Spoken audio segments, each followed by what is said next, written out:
'Twas the night before Christmas. Old Trafford was bare. All the staff had gone home. There was nobody there. The lights cast a shadow, a soft glimmer of which lit up the soft green grass on the pitch. Just as the clock gave out its 12th chime, an old man appeared as if frozen in time. He gazed at the tunnel, then broke out in voice, "It's time to begin, let's have you, my boys." Out from the tunnel appeared a lone figure, same as in life, only infinitely bigger.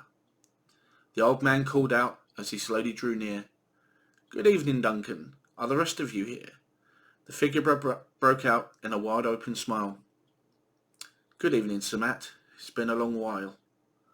"The rest are all coming. They'll be here soon." 7 more shadows were cast by the moon. Whelan and Bent, Peg Taylor and Byrne, Jones and Coleman, they all came out in turn. He greeted each one just by calling their name, then proudly announced, "Do you fancy a game?" They took to the pitch, and the still night was broken. By leather on leather, not one word was spoken. They played once again like they did long before, and imagined the sound of the Old Trafford roar. Edwards called out, "Come on, lads, let's pretend that we've just scored a goal at the old Stretford end." As they ran to the edge of the pitch by the goal, there in the stands sat a solitary soul. His eyes were all puffy, his cheeks wet with tears, as his mind wandered back to those wonderful years. "Come down and join us," they cried all as one. "Yes, come down and join them," said Matt. "Go on, son." The lonely man stood, and with much pain he said, "I'm afraid I can't play with you. You're all dead. You're all ghosts, and I am alive. That was the price that I paid to survive. My role was to go on, inspire the team, and finally realise Matt Busby's dream. To tell of your greatness as I get older, to burden the weight of your life on my shoulders."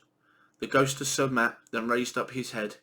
Giving out a loud groan, he finally said, "Bobby, you survived. That much is true. But we wouldn't be here if it were not for you. For you are the one that has kept us alive. That was the reason you had to survive. If you were with us, all we would have been gone, and the game that we play could no longer go on.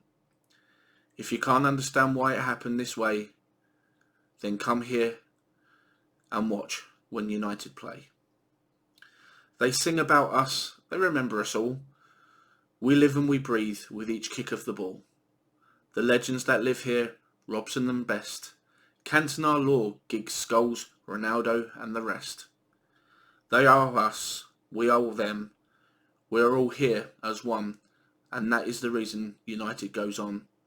So come down and join us, we're begging you do. You are still one of us, and we are still one of you." And then Bobby's face rose, and he gave them a smile. And he said, "I would love to come play for a while." They played and they played, as they did in the past, only not quite as skillful and not quite as fast. And when it was over, and when it was done, they defeated Benfica by 4 goals to 1. Then Sir Matt said, "Lads, it's been fun, you know. But it's now Christmas Day, and we really must go."